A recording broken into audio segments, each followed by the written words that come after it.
we started, it was just me. Simuona venye tuko wengi sasa?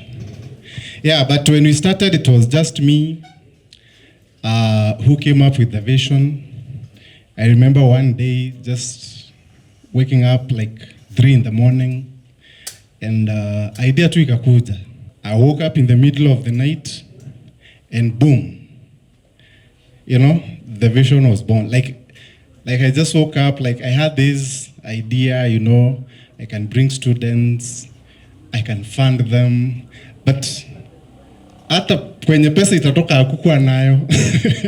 You know, it was just ile as in vision tu, unaona? As unaona tu kitu, unaona it's possible, but as in even where hiyo pesa itatoka sikuwa nayo. Nikaanza kuandika about the program. I sat down, I wrote about the program, how it will work, because I decided if I kept on sleeping, it was like 3 in the morning. I felt like if I kept on sleeping, that idea will be gone by the time I wake up in the morning. So nikaenda chini nikaanza kuiandika, and that's how I drafted our first Kenya Airlift program handbook. Pigeni makofi. It gives me a lot of joy to see the number of students, the number of families, the number of people that we've been able to support. So when I started this dream, we had no office. As in hatukuwa na ofisi.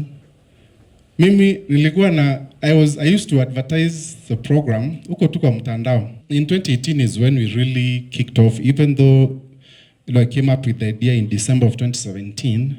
In 2018, that's when we really kicked off the Kenya Airlift program.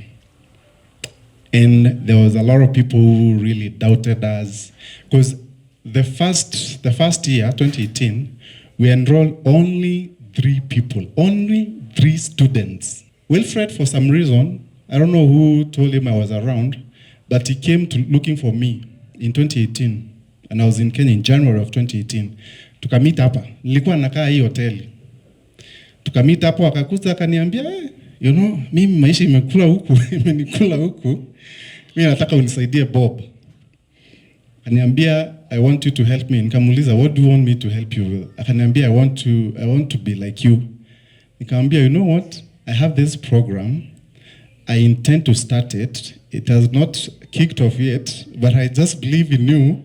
Acha tu kwewe ndio wa kwanza, nianze na wewe. And that's how we started the Kenya Airlift program journey with Wilfred. Mpigieni makofi. Najua saa hii kwa America you'll be watching this. We've been able to take almost 500 students to the US. Pigeni makofi. You are watching Success with Bob Mwiti Show, presented to you by the Kenya Airlift program. The Kenya Airlift program is an award-winning education financing scheme that helps bright Kenyan students to pursue graduate studies in North America regardless of their financial background. You can find our programs by going to www.kenyaairliftprogram.com. The Kenya Airlift program, empowering dreams. Very soon, you know, all this branding, very soon from January we'll be known as the International Scholars Program. We've already set up an office in Zimbabwe, Harare, because, you know, my wife, she's from there, so I also need to support that country. More than 3 billion in B. Abu begin my coffee. Billion in B in terms of unsecured international student loans.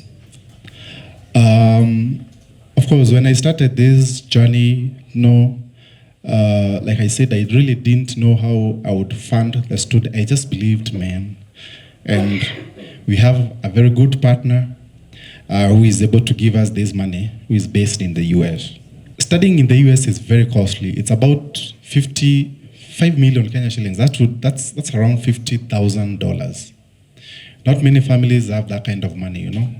So basically what we do is, even with these universities, what we normally negotiate with them is for them to give us some discounts, some waivers, some scholarships and all that. So as far as the scholarships, tuition fee waivers, and all those things are concerned, we've been able to facilitate more than 300 million Kenya shillings in terms of scholarships zenye zimepewa some of our students so far. Some of the students when end up in, as much as we give them the loans, most of them actually they end up spending nothing. Wakona ma scholarships huko. So over 300 million Kenya shillings so far.